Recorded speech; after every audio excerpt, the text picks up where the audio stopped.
Découvrez dans ce tutoriel comment modifier l'aspect visuel du calendrier de prise de rendez-vous de votre site BookPro. Dans le tableau de bord de votre site web, dans la colonne de gauche, cliquez sur l'onglet Amelia, personnaliser.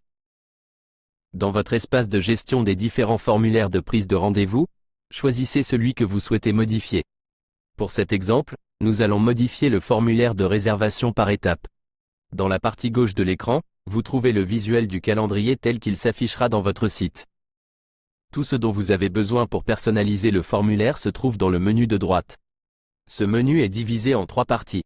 Réglages, vous y configurez les polices d'écriture et les couleurs globales.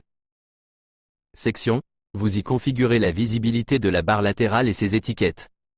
Étapes, vous pouvez y configurer individuellement les couleurs, les étiquettes, l'ordre des champs, les traductions et si certains champs seront obligatoires ou non. Voyons ça plus en détail. Commençons par les réglages généraux. Vous pouvez modifier la police d'écriture pour votre formulaire de prise de rendez-vous en sélectionnant celle qui vous convient dans la liste ou en ajoutant une police personnalisée. Pour chaque section de votre formulaire, choisissez les couleurs qui correspondent à votre charte graphique. Le deuxième paramètre des réglages concerne la barre latérale de votre formulaire de prise de rendez-vous. Dans les options, vous pouvez décider d'afficher ou non la barre latérale, ainsi que la partie inférieure concernant les données de contact, le titre, le numéro de téléphone et l'adresse email. Dans l'onglet Libellé, vous pouvez modifier le texte affiché, comme par exemple Contactez-nous, ou réduire le menu. Voyons ensuite les réglages des différentes étapes. Étape 1, sélection du service. Plusieurs paramètres sont modifiables, ordre, options, libellé, ainsi que 2 sous-étapes, réservation à plusieurs, et offre. En premier lieu, l'ordre d'affichage des champs, services, employés et emplacements, que vous pouvez modifier en les faisant glisser à l'endroit souhaité. Dans l'onglet Options, déterminez si afficher ou non les champs de choix des emplacements et des employés et si ces champs sont obligatoires pour passer à l'étape suivante. Si vous n'avez pas d'employé ou d'associé par exemple, ce choix n'est pas utile. Enfin, choisissez le type de bouton pour passer à l'étape suivante. Dans l'onglet Libellé, vous pouvez modifier le libellé des champs de cette étape si ceux affichés ne vous conviennent pas. L'onglet de sous-étape réservé à plusieurs vous permet de modifier la pop-up qui s'ouvre si le service propose l'ajout de participants au rendez-vous. La dernière sous-étape offre permet de modifier la pop-up qui s'ouvre si des offres sont disponibles pour le service choisi. Voyons à présent l'étape numéro 2, la sélection de suppléments. Ici aussi, vous aurez la possibilité de modifier les libellés et l'affichage ou non des champs. L'étape numéro 3, la sélection de la date et de l'heure du rendez-vous. Pour cette étape, vous pourrez modifier l'affichage ou non de l'heure de fin de créneau et du fuseau horaire, ainsi qu'une sous-étape concernant les récurrences.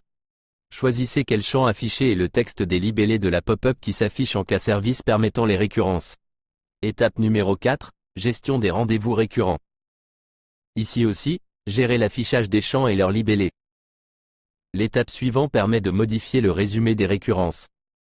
Afficher ou non certains champs et modifier les libellés si besoin. Étape 5, modifier les champs d'information que vous récolterez sur le client. Modifier l'ordre des champs, leur visibilité ou s'ils sont obligatoires ainsi que leur libellé. Étape 6, modifier le panneau relatif au paiement. Modifier, si vous le désirez, les champs de la section du résumé du paiement. Dernière étape, fin du processus de prise de rendez-vous. Cette étape confirme au client que son rendez-vous a correctement été enregistré. Choisissez les champs à afficher ou non ainsi que les libellés. Passons à présent aux modifications que vous pouvez apporter au processus de prise de rendez-vous comprises dans les offres. Vous retrouverez ici le même processus, avec des étapes un peu différentes. Étape 1, la sélection des offres. Étape 2, les informations de l'offre sélectionnée. Étape 3, aperçu des rendez-vous réservés. Étape 4, vue d'ensemble de la réservation. Les étapes 5, 6 et 7 sont identiques à la prise de rendez-vous simple, informations sur le client, résumé des paiements et panneaux de fin de processus.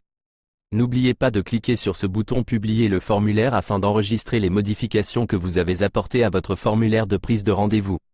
Vous en savez désormais davantage sur votre calendrier de prise de rendez-vous et sur les modifications visuelles que vous pouvez y apporter. Si vous rencontrez des difficultés dans la gestion de votre calendrier, n'hésitez pas à contacter notre support et à ouvrir un ticket, nous vous répondrons dans les plus brefs délais.